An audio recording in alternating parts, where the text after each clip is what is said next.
بسم الله والحمد لله والصلاة والسلام على رسول الله صلى الله عليه وسلم. أنا النقيب هاني صبري الشاكري، المتحدث الرسمي باسم الضباط والأمناء والمندوبين والمساعدين الذين من الله عليهم وأعفوا لحاهم بوزارة الداخلية. طبعا الفترة اللي فاتت دي لقينا السيد الوزير ولقينا كثير من القيادات في الوزارة خارجين بيقولوا صح مفيش قانون في هيئة الشرطة بيمنع عضو هيئة الشرطة من انه يعفي لحيته، لكن العرف داخل الوزارة هو حلق اللحية. واحنا النهاردة بإذن الله تعالى هنرد على هذا الكلام، وعشان نرد على هذا الكلام فيجب مع بعض ان احنا نسرد تاريخ الشرطة المصرية. فمصر من أوائل الدول التي عرفت نظام الشرطة، فقد وجدت الشرطة المصرية منذ عهد الدولة القديمة، فبدأت منذ الدولة الفرعونية حيث كانت هناك شرطة محلية لحراسة الملك وشرطة لحراسة الكهنة وأخرى لحراسة المقابر وما بها من ثروات، وكذلك كانت الشرطة تراقب التجار وتراقب الموازين وتمنع الغش. ثم تطورت الشرطة بعد ذلك بعد دخول الإسكندر الأكبر مصر، حيث قام بتأسيس مدينة الإسكندرية وأنشأ بها جهاز للشرطة كان ضباطه من الإغريق ومن المصريين، وأنشأ شرطة خاصة لتنفيذ مهام معينة خاصة، وكذلك أوجد شرطة لتنفيذ الأحكام. وبعد ذلك أتى العصر الروماني لتتطور فيه الشرطة، حيث اتخذ رجال الشرطة من الأهالي حيث كانوا يقومون بحراسة الأماكن والمناطق التي يعيشون بها، وكان عليهم أداء قسم لتأدية واجبهم وتأدية مهامهم بأمانة ونزاهة. ثم أتى بعد ذلك العصر البيزنطي لتتطور فيه الشرطة، حيث وجدت شرطة لحماية وحراسة الأراضي الصحراوية والطرق، وذلك بهدف حماية القوافل التجارية. ثم أتى بعد ذلك الفتح الإسلامي لمصر على يد عمرو بن العاص رضي الله عنه وأرضاه عام 20 هجرية. ولقد عرف المسلمون نظام الشرطة منذ عهد النبي صلى الله عليه وسلم، فقد ذكر البخاري في صحيحه أن قيس بن سعد رضي الله عنه كان يكون بين يدي النبي صلى الله عليه وسلم بمنزلة صاحب الشرطة من الأمير، إلا أن الشرطة لم تكن ممنهجة أو منظمة في عهد الخلفاء الراشدين، ثم أخذت في التطور وازدياد التنظيم في العصرين الأموي والعباسي، حيث وجد لكل مدينة شرطة خاصة بها تخضع لرئيس مباشر وهو صاحب الشرطة. وقد عرفت مصر منذ بداية الفتح الإسلامي لها منصب صاحب الشرطة، وكان يعينه الخلفاء، وكان بمكانة كبيرة حتى أنه كان يعين واليا على مصر في حالة عزل الوالي أو موته. وبعد ذلك في العصر الطولوني تطورت الشرطة المصرية، حيث تم تشكيل الشرطة السرية، وكذلك تم استحداث جواز السفر وهو ما يعرف الآن بالباسبور، وذلك للتنقل من مكان لآخر. وجاء بعد ذلك العصر الفاطمي حيث كونت الشرطة السياسية، وكذلك وجدت شرطة لمحاربة الخمور وشرطة لمصادرة الأموال. ثم أتى بعد ذلك العصر الأيوبي وعرفت فيه الشرطة باسم الشحنكية أو الشحنجية، وكان يطلق على صاحب الشرطة في بعض الأحيان في عهد الدولة الأيوبية اسم والي الحرب.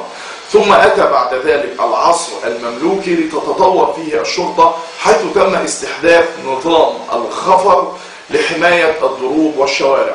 ثم تطورت الشرطة المصرية بعد ذلك تطورا ملحوظا في عهد الدولة العثمانية، حيث عرفت الدوريات في الشوارع. ثم أتى بعد ذلك الدولة الحديثة أو العهد الحديث في تاريخ مصر، وهو يبدأ منذ تولي محمد علي حكم مصر عام 1805 ميلادية، وذلك بعد عزل خورشيد باشا بقوة الشعب المصري. وقد قام محمد علي بتطوير الشرطة المصرية، فأوجد شرطة لإطفاء الحرائق، وكذلك شرطة متخصصة لأداء مهام مخصصة كشرطة الجمارك وشرطة البلدية. وكذلك أنشأ قوات الجندرمة وهي تشبه قوات الأمن المركزي حاليا. وكذلك وجدت شرطة سياسية، وكذلك وجدت شرطة لتنفيذ الأحكام القضائية. ثم بعد وفاة محمد علي عام 1848 ميلادية صار أبناءه على نفس نهجه في تطوير البلاد عن طريق الاستعانة بكثير من الأجانب، فاشتدت الحركة الوطنية وقامت الثورات ضد حكمهم، حتى كانت ثورة عرابي وأحداث عابدين، فاستعان الخديوي توفيق بقوات إنجليزية فدخلت عن طريق الإسكندرية واستطاعت أن يكون لها وجود في مصر بعد هزيمة القائد أحمد عرابي في موقعة التل الكبير عام 1882 ميلادية. وبعد ذلك عام 1914 ميلادية قامت بريطانيا بخلع الخديوي عباس الثاني، وتم تعيين عمه السلطان حسين كامل حاكما لمصر، كما أعلنت بريطانيا الحماية على مصر. وبعد انتهاء الحرب العالمية الأولى عام 1922 ميلادية أعلنت بريطانيا احتلال الإنجليزي لمصر.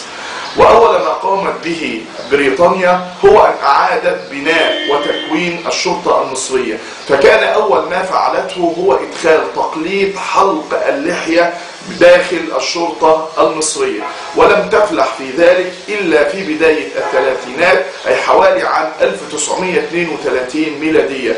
وكان هدفها الرئيسي من ذلك هو طمس الهوية الإسلامية وطمس الهوية الوطنية والمصرية للمصريين. ويذكر في مذكرات صهيون أن كان الهدف الرئيسي من ذلك هو هو تقليل ولاء الضباط المصريين لدينهم أولا ثم لوطنهم ثانيا. ثم أتت بعد ذلك الثورة المصرية عام 1952 ميلادية، وكانت ثورة وانقلاب للجيش، ثم تولى رئاسة مصر بعد ذلك وبالتبعية رئاسة جهاز الشرطة رجالا عسكريين، فظل تقليد حلق اللحية موجود بالشرطة المصرية. طيب، يفيدنا في ايه هذا السرد التاريخي؟ يفيدنا في شيئين. أول حاجة نعلم أن اللحية كانت موجودة في الشرطة المصرية منذ إنشائها، منذ الدولة القديمة، أي منذ حوالي 7000 عام، وحتى بداية الثلاثينات، أي حتى عام تقريبا 1932 ميلادية. ثم بدأ هذا التقليد بحلق اللحية منذ بداية الثلاثينات، بعد أن دارت دائرة الذل على المصريين بعد الاحتلال الإنجليزي لمصر. طيب، يبقى أنا عندي دلوقتي تاريخ مصر لطوال 7000 عام إلا 70 عاما أخيرة كان فيها رجل الشرطة أو ضابط الشرطة بلحية، والأدلة على ده كثير جدا جدا جدا. عندنا القائد العظيم أحمد عرابي، وهو كان قائدا في الجيش المصري وكان ضابطا، هنجده بلحية. هنجد نصار باشا أول وزير داخلية في مصر كان بلحية. هنجد من بعده عبد العزيز باشا، هنجد سعد باشا، كل هؤلاء كانوا وزراء داخلية لمصر. وهناك كثير من الصور لكثير من الضباط الشرطة المصريين وهم بلحية. طيب، أما نيجي نعرف العرف هو ما ألفه الناس وصاروا عليه في تصرفاتهم فترة من الزمن، سواء كان فعلا أو قولا دون أن يصادم نصا. طيب، من هذا التعريف نجد أن الفترة الطويلة من تاريخ الشرطة المصرية كانت تعرف اللحية، والفترة القليلة فقط اللي هي 70 عاما وجد فيه تقليد حلق اللحية. يبقى نقول العرف في وزارة الداخلية نقيس على الزمن الطويل أم نقيس على أيام الذل والهوان منذ أيام الاحتلال الإنجليزي لمصر، أي منذ 70 عاما الأخيرة؟ طبعا بكده نجد أن العرف والفترة الطويلة في حياة الشرطة المصرية كان رجال الشرطة بلحاهم. يبقى من هنا نؤكد أن العرف داخل وزارة الداخلية هو إعفاء اللحية، ده أولا. ثانيا، نجد من تعريف العرف إنه يجب ألا يصادم نصا. طيب، هل تقليد حلق اللحية اللي أدخله الإنجليز منذ بداية الثلاثينات حتى هذا الوقت اللي احنا فيه بيصادم نص؟ طبعا بيصادم نص، وبيصادم نص دستوري كمان. ايه هو؟ عندنا أول حاجة المادة الثانية من الإعلان الدستوري اللي بتنص على إن الهوية الإسلامية هي هوية مصر، وعلى أن المصدر الرئيسي للتشريع هو مبادئ الشريعة الإسلامية. ونعلم أن اللحية موجودة بمكانة في الشريعة الإسلامية، وورد فيها كثير من الأحاديث، فقد قال صلى الله عليه وسلم: اعفوا ووفروا وارخوا اللحى.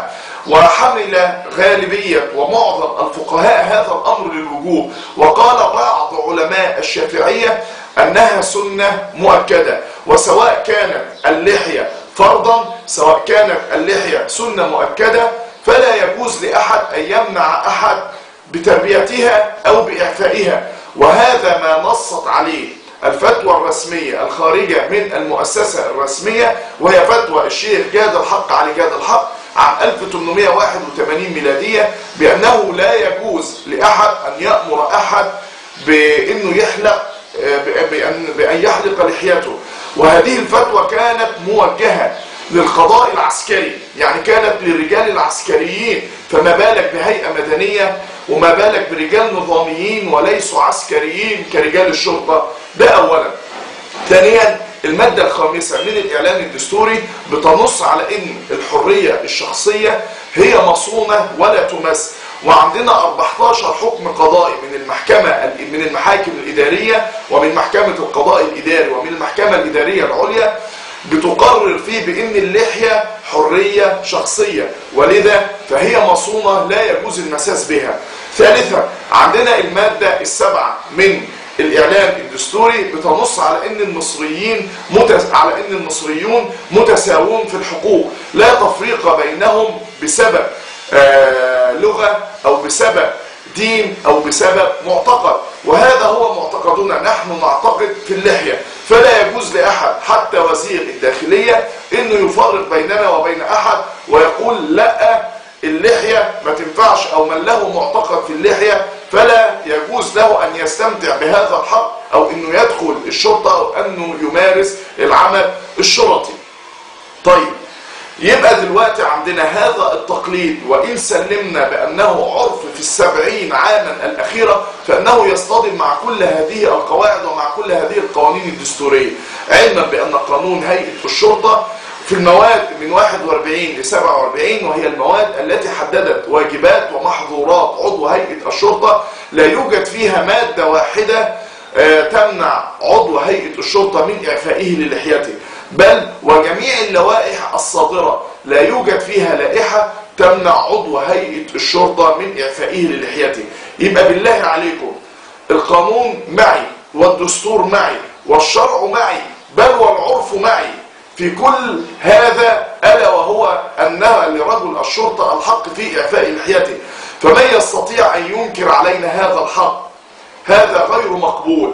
قامت هذه الثورة لإقرار الحرية، وأول الحريات هي الحرية العقدية، فلا يجوز لأحد أن يمنعنا من حريتنا العقدية.